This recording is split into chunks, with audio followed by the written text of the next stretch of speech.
And good morning, ladies and gentlemen. Happy Tuesday. Look at us. This week feels like it's one of those weeks, y'all, where it just seems like it's just dragging along. Either ways, welcome to the Sprint. We are here to give you the stories that you guys want to chit chat about, the things that are happening in our community, whether they're from a good perspective or something that'll just keep you talking, something that'll kind of make you laugh. For example, today we got this bad boy. Look at this. This is a sight to see if you were on the highway. And yes, you're looking at that correctly. A ton of toilet tissue right there. So we got how these officers cleaned up a dirty job on the highway out in California. This story is coming up later on in the Sprint, but to do have some type of awareness to pass along to you guys, especially of all of us who like to travel for the spring break. Spring break is coming, like basically here, and of course, apparently there's a travel surge going into effect over the next 2 months. So either way, the U.S. is urging travelers to take extra precautions when you are going on your vacations because of some really serious, funky stuff happening in other nations right now. For example, there are some advisories in place for Jamaica, the Bahamas, Dominican Republic, Costa Rica, and parts of Mexico. And this is due to crime, sexual assault, and a lack of access to medical care. Expecting it's going to be a busy spring break.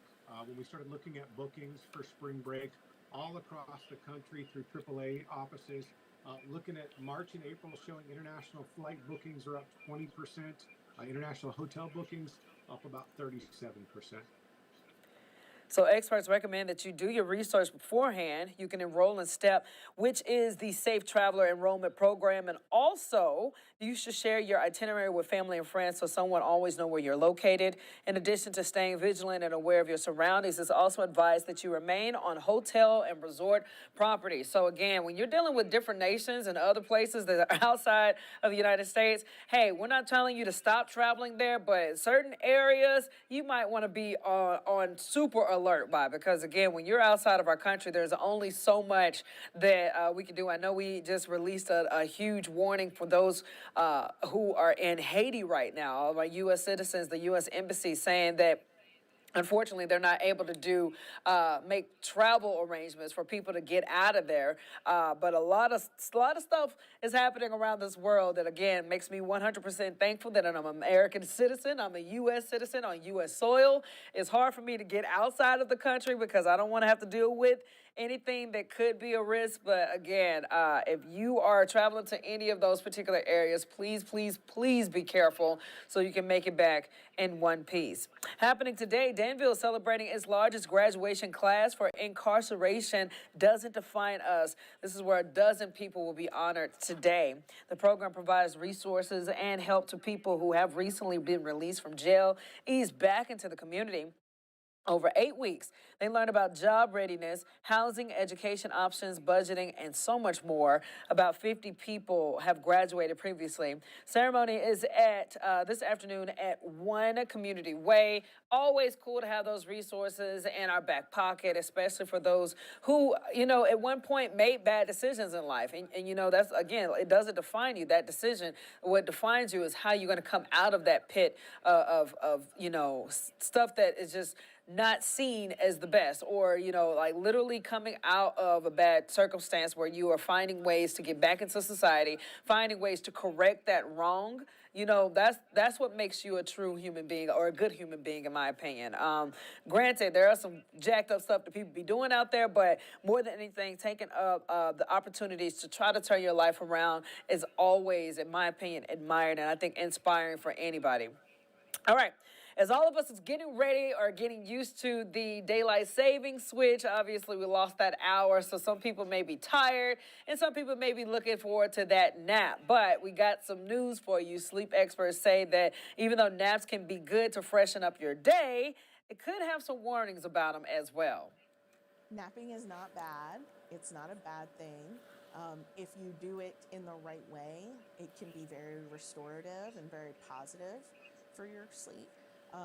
But it can also be something that keeps the cycle of poor sleep or insomnia going.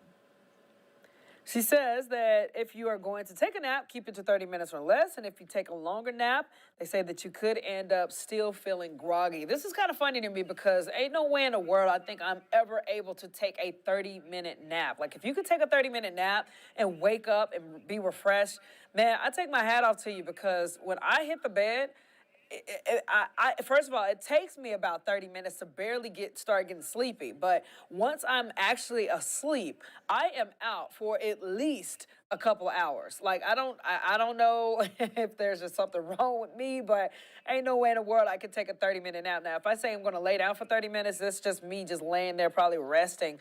But man, that's just one of those situations where if you can restrict your nap to 30 minutes, man, shout out to you. On the shift that we work, it's kind of hard for me to do that.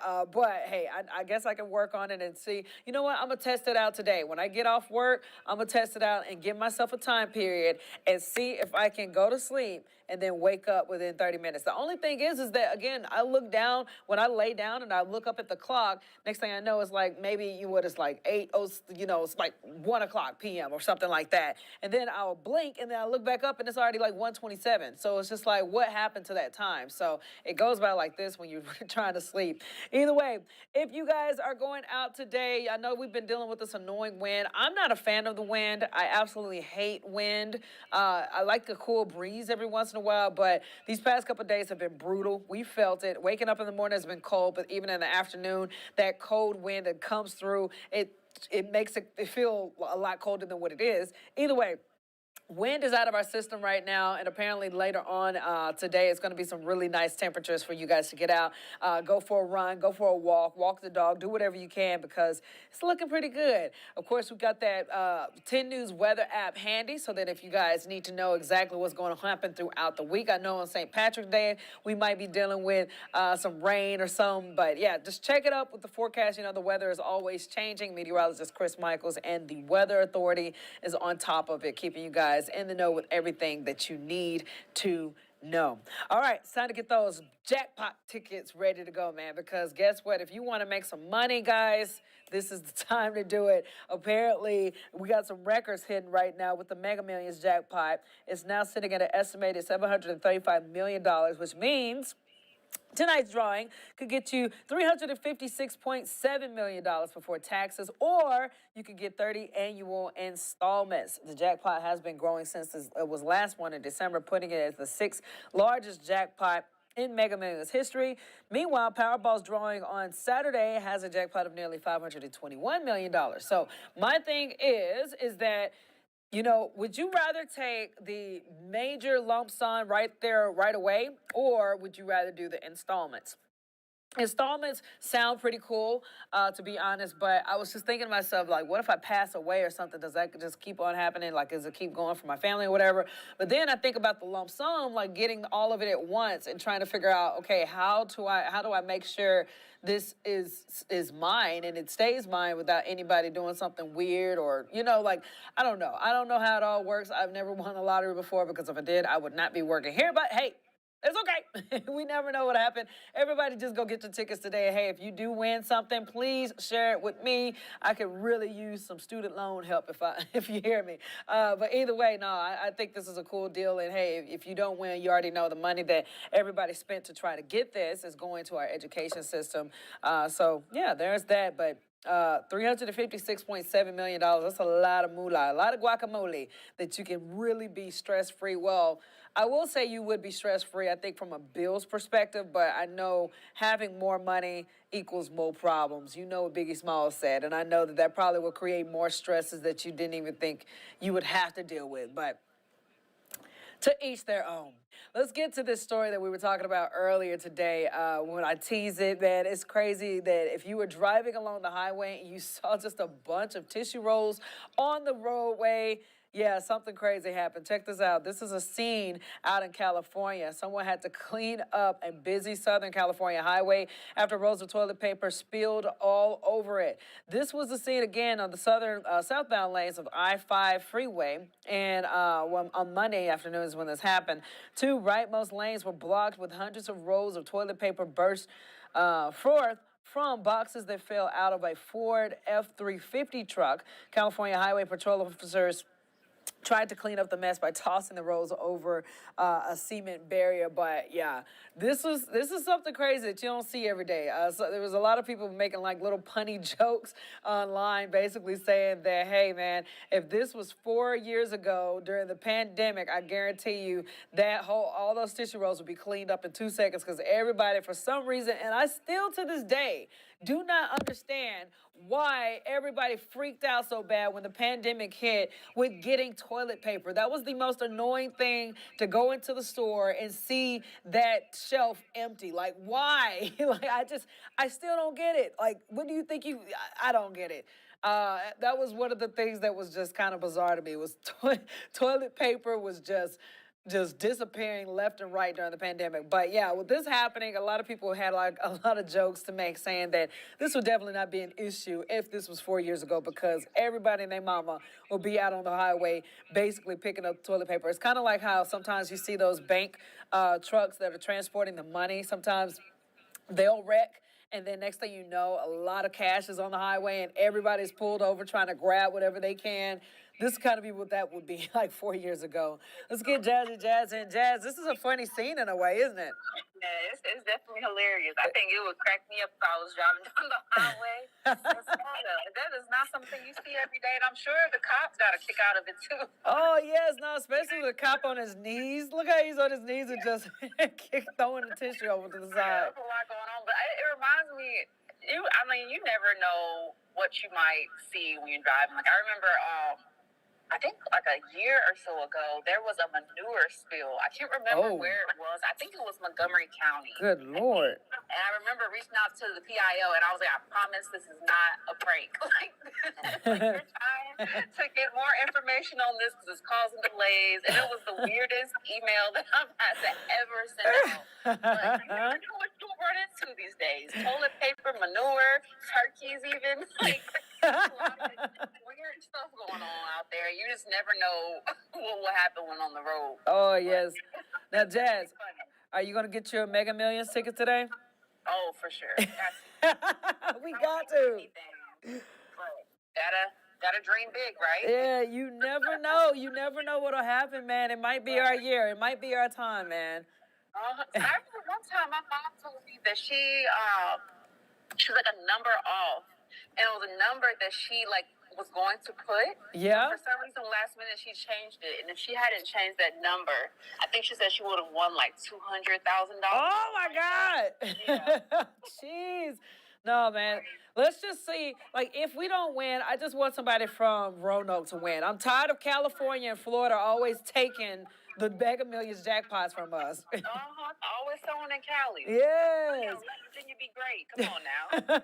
Well, Jazz, we got some changes coming our way for the morning sprint that will no longer be called the morning sprint. If anything, it's going to be like the lunchtime sprint. So I'll let you kind of talk it out for people out there who are watching for the first time today. Yeah, for sure. So we got some exciting changes coming up starting next week on Tuesday. You'll no longer see us in the morning, but instead, you can get your extra rest in and start your day, and then join us during your lunch break right after the noon. So we'll be live on our website, wsls.com/watch-live, right after our noon show, which now features Japhanie Gray. So it's perfect. It works out perfectly. And we'll be sure to send out notifications so that when we do make this transition, you guys are fully aware. We'll keep you in the loop on everything and all these new changes that are coming. But yeah, it will no longer be called the morning sprint. We're now calling it the sprint. So again, you can watch this on wsls.com/watch-live starting next Tuesday. We'll no longer be live at 8 a.m., but again, you can catch us after the noon show at 12:30. So hope to see you guys there. We're really looking forward to this exciting new change, and we'll be sure to keep you guys updated on anything that's coming in the future. So Perfecto, Jazz. Anything else, girlie? No, that's it. All right, girl. We have a good one. Well, yeah, no, like she said, man, we got some changes coming our way.